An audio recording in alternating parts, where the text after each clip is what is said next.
Om. Om.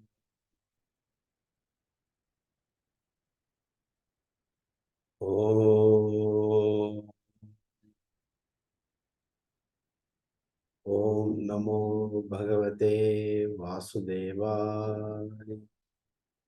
Om Namah Shivaya. Guru Brahma, Guru Vishnu, Guru Devo Maheshwaraha, Guru Sakshat Parabrahma, Tasmai Shri Gurave Namaha. Sadashiv समारंभां Shankaracharya मध्यमां अस्मदाचार्य पर्यन्तां वंदे गुरु परंपरां। हरि ओम श्री गुरुभ्यो नमः। हरि ओम। My humble pranams to all Atma Jyotis, divine light of the self. I welcome all of you to today's session of Bhagavad Gita Shankara Bhashyam. I am a student, I am a seeker. I am not a Pandita, I am not a Jnani, I am not a Guru. I am just a student. I am conducting this study hour as a means for my learning. I am reading from few books, making some notes, and making those notes available to you. If there are any mistakes in my understanding, please forgive me. Let me share my screen.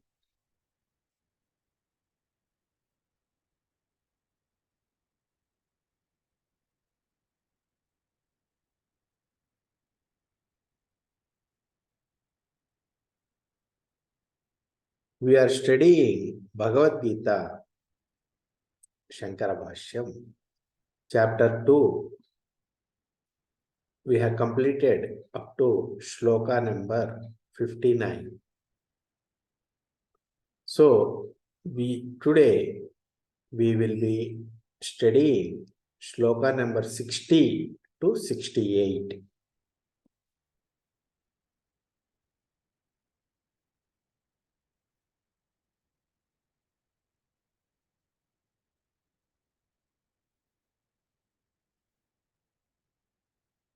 Chapter 2, Shloka 60, Avatarika. Those who want to attain Samyak Darshana and Sthira Buddhi, an equanimous mind, should first control their senses, indriyas. One should control their indriyas.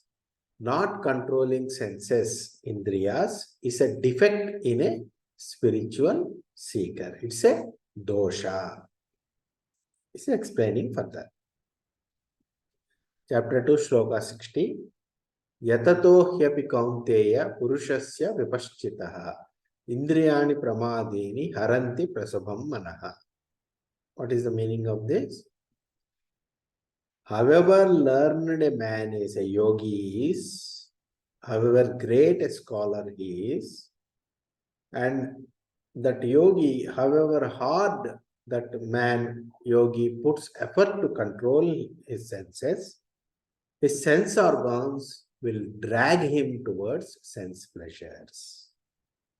So this is the problem in the spiritual seeking, spiritual practices, that the sense organs will drag towards sense pleasures of even a very highly learned man. Shankara Bhashyam, Chapter 2, Shloka 60. What is the Shankara Bhashyam for this? Indriyas, sense organs, are pramadhana shila, meaning their nature is to create turmoil or trouble or drag mind towards sense pleasures. Such indriyas will drag a sadhaka who is doing sadhana, a spiritual seeker's mind, towards sense pleasures forcefully.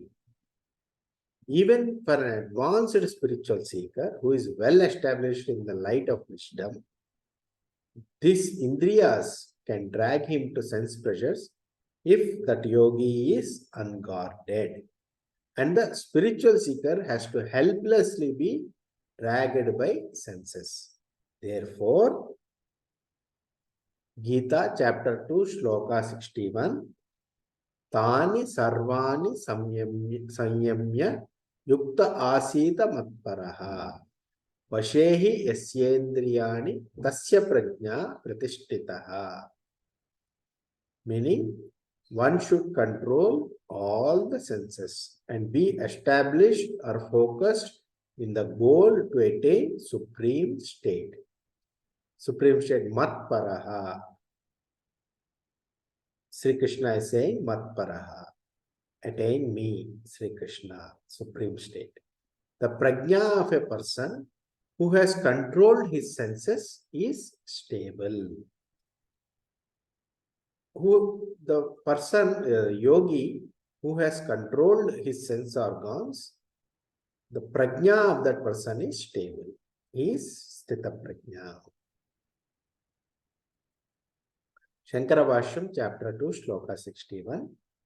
One should control all the senses and mind and should be desirous of attaining me, Sri Krishna, supreme state, matparaha.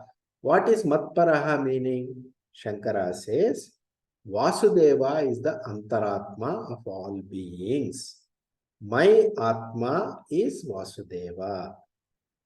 I and Vasudeva are one and the same.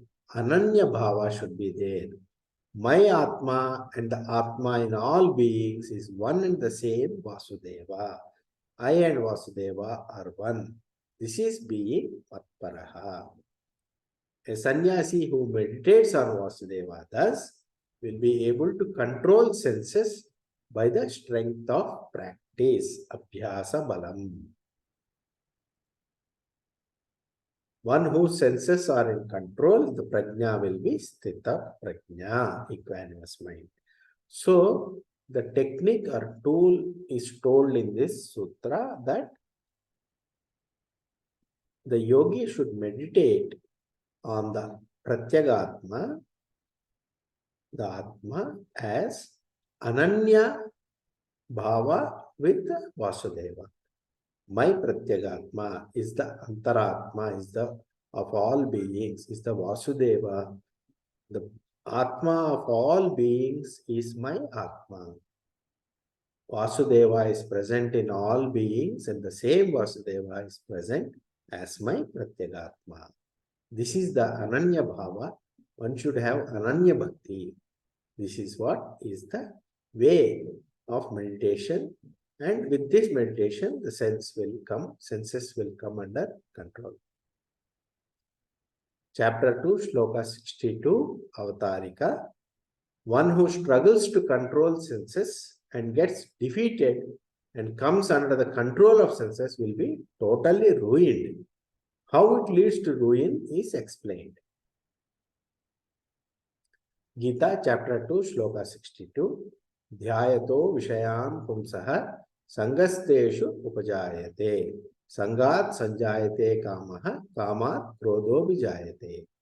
Meaning, one who thinks about sense pleasures will like the sense pleasures. From liking, a desire is generated. From desire, anger is generated. Shankara Bhashyam, chapter 2, shloka 62. One who keeps thinking about the sense pleasures, Shabdadi Vishaya, will start having a liking for them and is interested in those sense pleasures. From the liking, a desire is produced to fulfill those sense pleasures. If for any reason the desire is unfulfilled, it leads to anger. Gita chapter 2, shloka 63. Krodhat bhavati sammoha, sammohat smruti vibramaha, smruti bhramshat buddhinashaha, buddhinashat pranashyati. Meaning, anger gives rise to delusion. And from delusion, forgetfulness of memory happens. Once memory is lost, one loses reason. Once reason is lost, it leads to total ruin of the person. Shankara Bhashyam, chapter 2, shloka 63. Anger causes delusion. What is this delusion? A deluded man loses viveka, discernment on what is appropriate and what is inappropriate. An angry man becomes idiot and stupid and even abuses one's own guru. Delusion leads to loss of memory. What is loss of memory? Smriti Bhramsha, that the sloka is talking about. What is loss of memory? Is memory is the samskara, the teachings of acharyas, gurus, and shastra scriptures gives rise to a proper samskara in a person. Not remembering these teachings at the right time, the need of the hour, is called Smriti Bhramsha.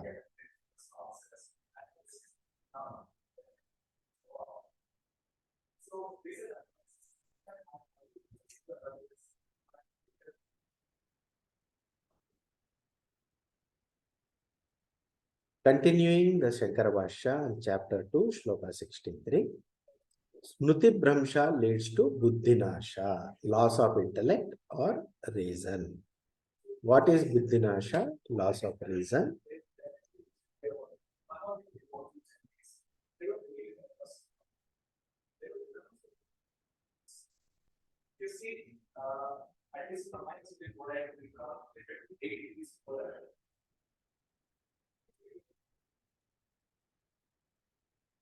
The loss of discernment on what is appropriate and inappropriate in the intellect is called Buddhinasha.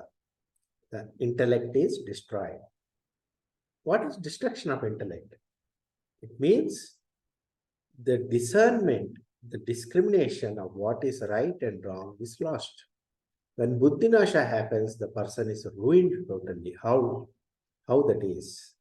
As long as intellect knows right and wrong, that man is called a Purusha. A Purusha will have Purusharthas, Dharmartha, Kama, Moksha are the Purusharthas. If a person does not know what is right and wrong, that person is deviating from the Purusharthas. Purusharthas are lost. That person deviates from Dharmartha, Kama, Moksha. And that person loses Purushartha. One who does not have Purushartha is as good as being dead. No point in living. Chapter 2, Shloka 64, Avatarika. So far it is told that thinking about sense pleasures leads one to ruin. Now it is being told about what leads to moksha, liberation. Gita, chapter 2, Shloka 64. Ragadvesha viyuktaistu vishayan indriyaischaran atmavashair vidheyatma prasadam adhigacchati. Meaning, one who keeps sense organs which are not under the influence of likes and dislikes and keeps mind under control, and one who acts in the world with a controlled senses will attain prasadam. Prasadam adhigacchati. Prasadam is calm, serene, quiescent mind, a peaceful mind. Shankara Bhashyam, chapter 2, shloka 64. Likes and dislikes are natural tendency of sense organs. A spiritual seeker, one who wants liberation, should leave off raga and dvesha, likes and dislikes, from the sense organs and engage in the world with the senses which are under control and which are without likes and dislikes, and controlling the inner instrument, which is the antahkarana, the mind, will attain prasadam. What is this prasadam? Ambrosia of calm, quiet, peaceful, serene mind. Prasadam means pleasant mind, a healed mind. The word Atma in this sloka at Vidheyatma is interpreted as Antahkarana, mind, by Shankara. Chapter 2, Shloka 65, Avatarika. What happens if one attains prasadam? Listen. Gita chapter 2 shloka 65. Prasade sarva dukkhanam hanirasyopajayate. Prasanna chetaso hyashu buddhi paryavatishtate. Meaning, one with prasadam will transcend all sorrow, will go beyond all sorrow. A pleasant mind will be stable or equanimous quickly. Shankara Bhashyam, chapter 2, shloka 65. Yati, who attains prasadam, for him all the dukkhas like adhyatmika, adibhautika, adidaivika come to an end. Because one who has pleasant mind, a healed mind, will become stable quickly. That means, no matter what happens in the world, whatever happens to me, whatever difficulties, challenges I have to face, one has to face, one will be stable and equanimous and be situated in Atma and be like space. One who is like this, attainment of prasadam, is kritakritya, meaning fulfilled. One who has completed or done what needs to be done. That person is called kritakritya. So one who has attained prasadam is kritakritya. Therefore, a yogi has to control his senses and make senses free of raga and dvesha, likes and dislikes, and engage in world as per Shastra. Whatever Shastra says, do karma yoga as per Shastra. Chapter 2, Shloka 66, Avatarika. Eulogizing the greatness of Prasannata, it is told, Gita chapter 2, Shloka 66, Nasti buddhirayuktasya nacha ayuktasya bhavana nacha abhavayataha shantir ashantasya kutassukham. Meaning, one who doesn't have reason or logic will not have right intellect. Without right intellect, there will be no bhavana. Without bhavana, there is no peace. Without peace, where is the joy or happiness? So, let us see the Shankara Bhashyam. Shankara Bhashyam, chapter 2, shloka 66. One who is ayukta, non-focused mind, will not have buddhi. What is this buddhi? Atma Swarupa Vishaya Buddhi. About who am I? Atma Jnana. That buddhi, Atma Swarupa Vishaya Buddhi is called buddhi here. He will not have the knowledge that I am Atma, I am Spirit, I am Chaitanya, I am Chaitanya Swarupa, I am Shiva Swarupi. This buddhi will not be there for a ayukta. Without that buddhi, no bhavana. What is the bhavana? Bhavana here, defined by Shankara, is there is no interest or effort to acquire and follow Atmajnana. That is the bhavana he is talking about. The person has no interest, he doesn't put effort to acquire Atmajnana or to follow Atmajnana. Without that bhavana in Atmajnana, there is no peace. Without peace, where is sukha, pleasure, joy, or happiness? Indriya, senses, turning away from indulging in craving of sense pleasures is sukham. The definition of sukham is given by Shankara as the sense organs should not have craving for sense pleasures. That is sukham. What is dukkham, sorrow? Engaging in fulfilling sense pleasures, craving for sense pleasures is dukkham. Very important definition for sukham and dukkham. In an ordinary life, ordinary viewpoint, it is a reverse definition of sukham and dukkham. Fulfilling the sense pleasures is sukham for an ordinary person. Not fulfilling sense pleasures is dukkham for an ordinary person.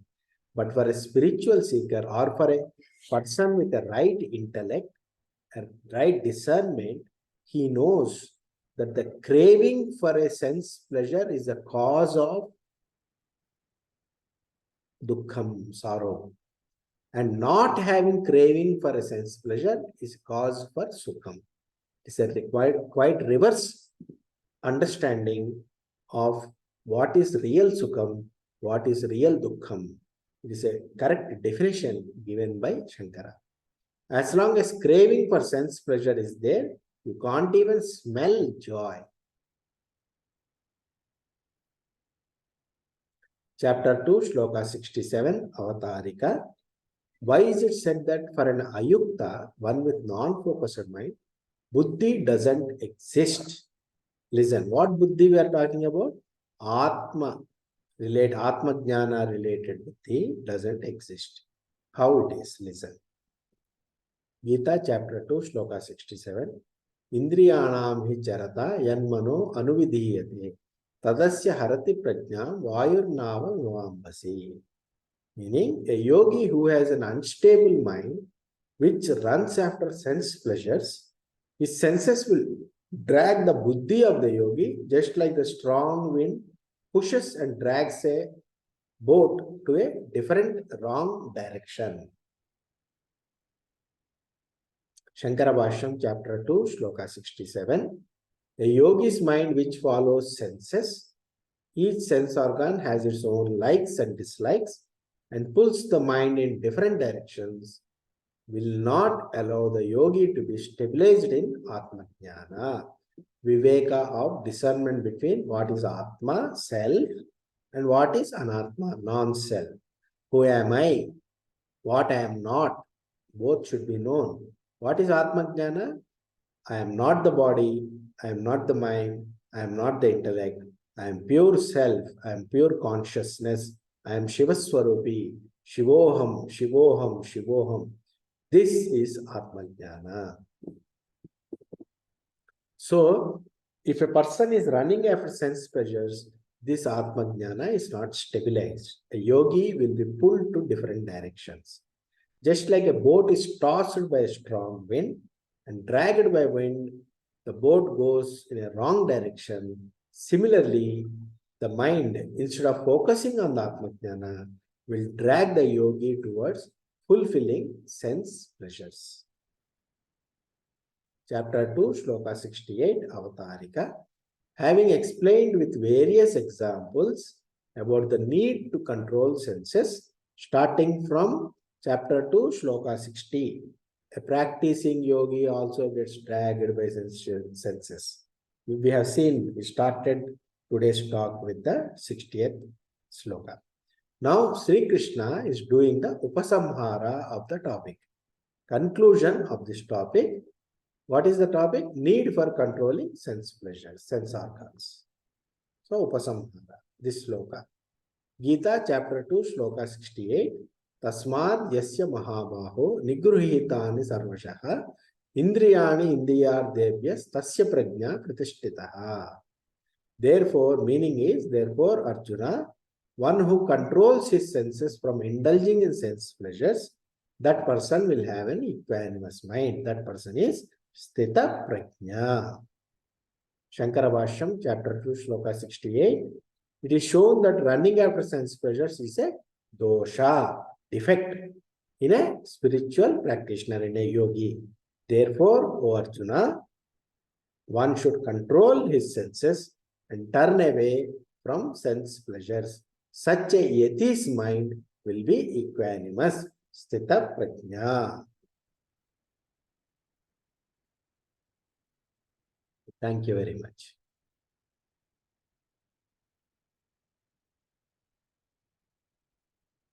Harihi Om Tat Sat Shri Krishnarpanamasti.